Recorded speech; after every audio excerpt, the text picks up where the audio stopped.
Okay, so we are basically talking about the dimensions of globalization and what is globalization about. And we will be focusing about cultural globalization in the first thing. Okay, so let me start. We need a greening of globalization, said by Sigmar Gabriel. Okay, the concept of globalization is nothing new to us, as Kumara Devanandu simply stated, globalization refers to a dominant and driving force that is shaping a new form of interconnections and flowing among nations, economics, and people. It results in the transformation of contemporary social life in an economic, political, cultural, technological, ecological, and individual dimensions. As an essential part of globalization, cultural globalization refers to how contact between people and their cultures, the ideas, the values, the ways of life have been growing and deepening in unprecedented ways. First of all, you need to understand over here that we are talking about globalization, and globalization is not general. Globalization is specific because here we will be focusing about one type of globalization, and that is cultural globalization. Okay, but still, before making our points about cultural globalization, let us look at what is basically about globalization. देखो, जो globalization का concept है वो बिल्कुल भी नया तो नहीं है हमारे लिए. It's been revolving on from years now, and Kumarendu stated, and that is a very good definition of globalization.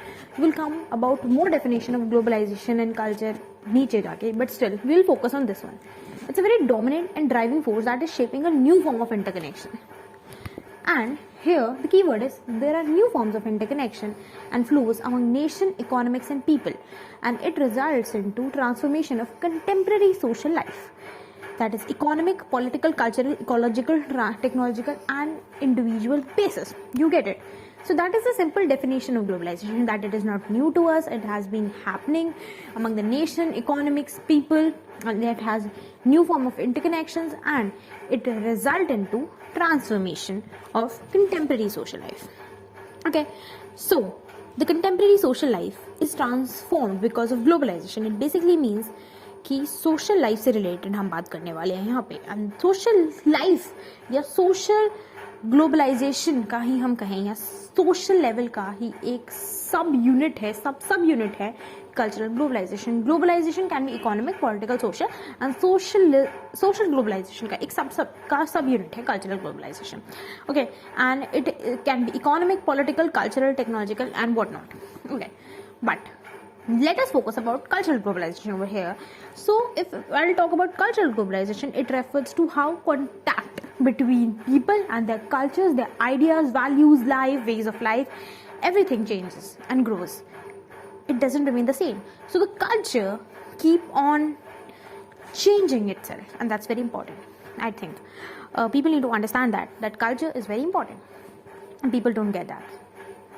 Now, does globalization at the consumeristic and rationalistic level, rational scientific level, result in cultural humanization? It depends on what one understands by culture. A culture is the way of life of a people through which they humanize and socialize nature. It implies a worldview, a value system, and a network of social relationship. Culture is not static. It grows out of reverence for selected customs and habits.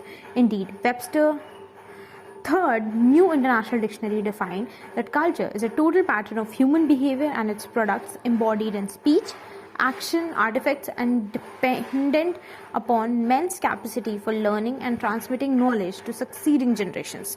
So here the term succeeding generation is very important because it's mentioned that total pattern of human behavior and its products embodied in speech, action, and artifacts, and dependent upon men's capacity for learning and transmitting knowledge to succeeding generations. Culture can be analyzed in terms of three dimensions. At the first level, the humans relate to nature and to life. You get it? So we're going to talk about the three levels that culture is of. Firstly is that human relates to nature and life. They produce and use goods and eventually they exchange them. Do you get it? They produce and use goods and eventually they exchange them. The second level relates to symbols and rituals which help the humans to structure social relationship. Do you get it? The first one is that humans relate to nature and life, and they produce and goods and eventually exchange them. And the second level is that it relates to symbols and rituals which help the humans to structure social relationship, build community, and celebrate it. The third level is the quest for ultimate meaning that offers the golden motivations. Religions and ideologies provide answers to this quest. These three levels provide an identity to a social group and distinguish it from other groups. So here I'm going to talk about the culture and the three dimensions of the culture. The first is, जो आदमी है वो nature से relate करेगा और life से relate करेगा और गुड्स को प्रोड्यूस करेगा, उन्हें यूज़ करेगा और इवेंचुअली एक्सचेंज करेगा. सेकेंड लेवल में वो उस चीज़ जिससे वो रिलेट कर रहा है, नेचर का मान लो कोई सिंबल होगा, मतलब कोई नेचर में तुम सिंबल करते होगे या कोई रिचुअल परफॉर्म करते हो, उससे रिलेट करोगे जो ह्यूमन को हेल्प करेगा कि वो अपने सोशल रिलेशनशिप को स्ट्रक्चर कर सके और एक कम्युनिटी बना सके, क्योंकि सब एक ही सिंबल से रिलेट करेंगे, एक ही तरीके का रिचुअल करेंगे. They would be a community building and they will celebrate it. And the third level is the quest for ultimate meaning that will offer the goals and motivation for the humans. And religion and ideology provide answer to this quest. These three less levels provide an identity to a social group and distinguish it from other group. So there's an identity for the social group and there's a distinguishing thing from the other groups. Culture is changing. People make culture, culture make people. And you need to understand that culture is changing. It doesn't keep on remaining the same. Culture is not the same, never. People make culture and culture make people. Culture does change in dialogue with change in economic and political circumstances. We need to understand that if culture is changing, how culture is changing? It is changing in dialogue or in relation to the social, economic and political circumstances. A culture changes with other cultures with which it is brought into contact through commercial or political relation. That I told you, that it is having a relation. Okay, it's having a contact with the commercial and political relation.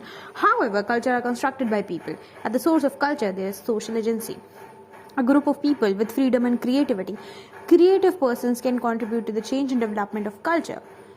Can't they? People can. So that's how creative person can contribute to the change and development of culture. As the source of culture, there is a social agency, a group of people with freedom and creativity. Creative people can change and they can develop the culture. They can modify the culture. Okay? People are not mere objects of cultural influences but subjects who can accept various influences and they can reject or they can also integrate them. Sometimes advocates of anti-globalization overlook the power of people's subjectivity. So that's very important. That people are not just mere objects. People are not just mere subjects, anything. Not objects. They're not even subjects of culture and influences. But they are those subjects we can sift various influences. And sometimes the advocates of anti-globalization overlook the power of people's subjectivity, how people are very subjected and how they can change the culture. So that becomes very important. Now, to Mahathir Mohamad, the Prime Minister of Malaysia, globalization is yet another garment on the body of the program for the westernization of the world. It is another euphemism for the white man's burden. It is other western floated concepts and programs such as modernization and democratization that comes with it, without even the promise of facilitating mass participation in politics and representation in the government. So here you need to understand it. The view that globalization leads to democracy, better standards of living and freedom for all is held by ardent supporters, the official in the World Bank, International Monetary Fund and World Trade Organization and the European Community.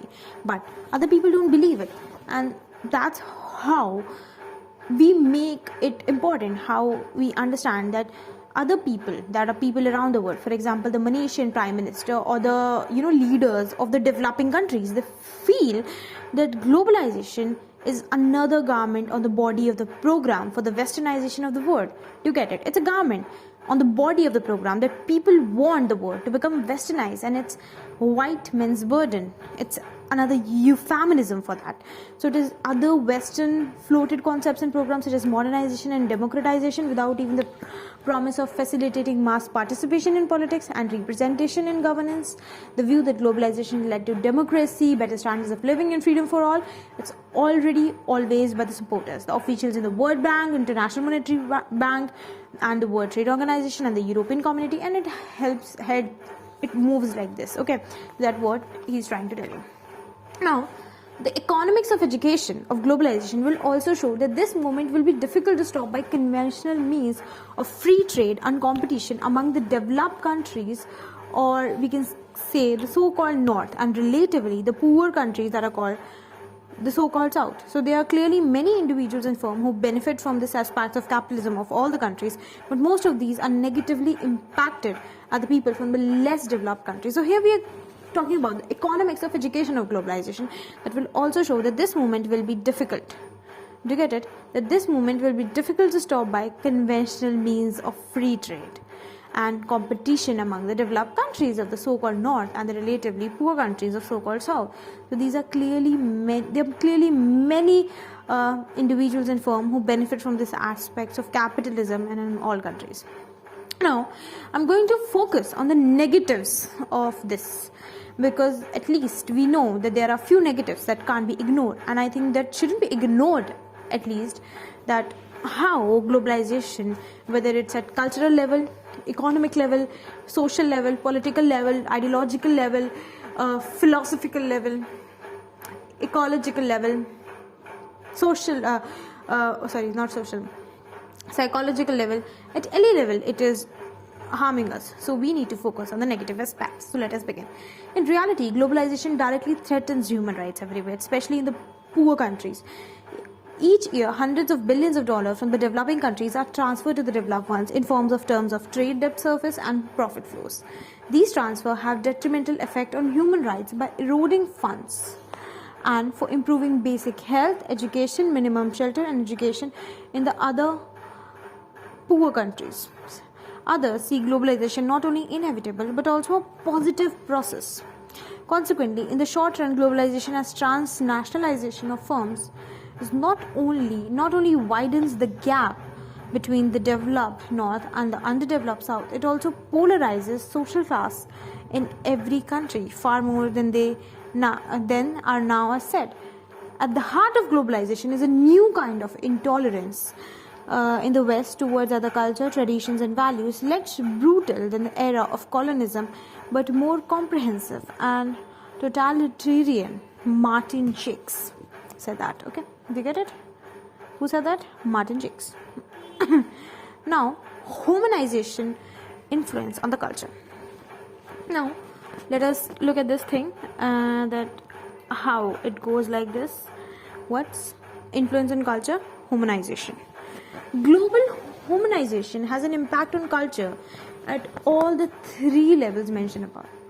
It affects directly the production and use of consumer goods. People use the same kind of goods everywhere, but even such use is set in differing social contexts. For example, Coke and McDonald's may be very popular in USA, but India, only the few rich can afford them, and they become status symbols. And in China, traditional Chinese restaurants are still dominant. At the level of social relationship, there is a certain humanization, but how a business is run and how people relate to each other and situation of production and marketing depends. But the relationship of people are not limited to production and marketing. There are other natural, traditional, and associative groups. For example, family, that is a natural group, and culture, that is a traditional group. As of the third level, sociologists have frequently pointed out that while religion loses the dominant position and modernity has led to the differentiation of social institutions, modernity has not managed to become a substitute for religion for most people. Do you get it? That religion loses the dominant position and modernity has led to the domination of the social institution. Still, modernity has not been able to manage to become the substitute for religion for most people. Ultimate questions of meaning are still being asked and answered in various ways. Religions are even undergoing a revival in many areas, but still they're going revival. They're not a substitute. That's very important. Considering these factors, we can say that the humanization brought about by globalization is superficial and is limited to the material level of consumer good used by people and a certain consumer culture that is artificially promoted by the media. So it looks that this globalization is superficial and there's a consumer culture that is artificially promoted by the media. It does not affect how people relate to each other and how they find meaning and purpose in life. It leaves largely untouched the freedom and agency of the subjects in creating and changing color, both as individuals and as groups, that Friedman said in 1994. Globalization enhances cultural identity. Do you get it? That's very important, that globalization enhances the cultural identity part. Okay, let's begin. Let's understand this one. In the era of globalization, people become much more concerned about the uniqueness and particularity of the culture. Okay, they become very concerned about this. Cultural identity provides the global significance of local knowledge and the sense of self, community, and nation. Do you get what I'm trying to tell you here? That cultural identity provides the global significance of local knowledge and the sense of self, community, and nation. Ding points that cultural identity answers the question of who am I, who are we, where are we going, and what do we basically have within us. Who? Ding points about the cultural identity thing. Since people construct their identity through their culture, they will defend them. Identities are created through cultures. Actually, globalization brings much more awareness of cultural identity than before. In terms of science and technology, or in terms of economic development, globalization may reflect some kind of theory of convergence. But in deeper sense, globalization enhances cultural identity, and people become much more concerned about the uniqueness or the particularity of the culture. If we look at it negatively, globalization may lead to hegemonic control, but hopefully globalization may lead to the sense of togetherness. It can, okay? The planet is our lifeboat and we are all in the boat together. Globalization can also lead to the sense of deeply rooted in one's culture and the global significance of local knowledge. These two dimensions can form a very fruitful interaction. Some people say globalization and localization are so much integrated that we can come together and coin a new word that is called local, both global and local. Therefore, togetherness is not at all conflict with diversity. The world becomes more diverse and also more together. Scholars studying globalization have divided cultural globalization into three models. Now we'll focus on the models. Cultural homogenization, cultural heterogenization, and cultural localization. Okay. Now we have basically molded the words global and local and make it globalization. Okay. The first of these, the cultural homogenization, holds that cultural globalization is the progressive spreading of one dominant culture. So of course, it's about one dominant culture outward to the other cultures. Advocates of anti-globalization claim that the world is being homogenized in a new global era. Consumer goods are becoming homogeneous all over the world. People use the same kinds of things, from planes and cars to pen. With this goes a consumeristic way of life. So here, one dominant culture outward other cultures, and there comes a consumeristic way of life and system of values that concentrate on the material world and physical comfort. Homogenization is basically something imposed on people by market forces. It treats people as objects, okay? Market forces, get it? Imposed by people, by market forces, it treats people as objects. However, it should be noticed that even while they use these goods, people can and do assert themselves as subjects, integrating them in their own way. People are not passively accepting, as they have great freedom to select the way of their lives. In the sense, people could choose their own favorite regardless of the external factors. The global tendency could not eliminate cultural diversity because we have the right to stick to our cultures. So that is very, very important, guys. We have right to stick to our cultures. For example, some scholars suggest that ideas of American individualism and consumerism are circulated more freely and accepted more widely among young people in various parts of the world. By contrast, the second model, cultural heterogenization, holds that cultural globalization has actually led to the rise and preservation of local cultures. So it led to the preservation of local cultures. That is the key word over here. Okay? Mainly as a reaction against subsumption of a dominant culture. That is a reaction against subsumption of a dominant culture. As Holtz explained, the increasing intensity of contact and communication at the global level can develop into conflicts between cultures, okay, which result in heightened attempt to define the boundaries between different groups more strongly. Thus, changes that take place as a result of intensified contact can be understood as provoking reaction that seek to rediscover particularity, localism, and difference. Finally, the cultural globalization model basically refers to simultaneous homogenization and heterogeneous cultural development. Okay, so that is about simultaneous homogenization and heterogeneous cultural development. This model assumes that cultural transmission is two-way process in which culture in contact shape and reshape each other. So cultural transmission is a two-way process in which cultures in contact shape and reshape each other directly and indirectly. The third model therefore asserts that forces of globalization and those of localization are so complex and overlapping that they cannot be understood from a very narrow perspective, that is basically of a cultural periphery dichotomy. Okay. However, some scholars interpret cultural globalization from a more focused perspective. For example, you claim that some people believe that cultural globalization is not about the homogenization of national cultures, but about the inseparable interconnection among different national cultures, as well as the increasing consensus about and consciousness of global issues. In their view, cultural globalization is a process rather than a condition. Do you get it? In their view, cultural globalization is a process rather than a condition. As Lee stated, cultural globalization is essentially a process. Do you get it? Lee stated it's a process of cultural integration based on economic globalization and information technology. Different national cultures have been updated and integrated to intensify interactions. Cultural globalization is such a process in which consensus on global issues can be reached through beneficial interactions among different national cultures. In this sense, cultural globalization is neither an accomplished reality nor the fatality of disadvantaged nations. It is just a process with certain tendency. However, the contemporary phenomena of globalization is precisely the globalization of liberal capitalism and materialistic modernity, because the economic system is the dominant one that contain other social system.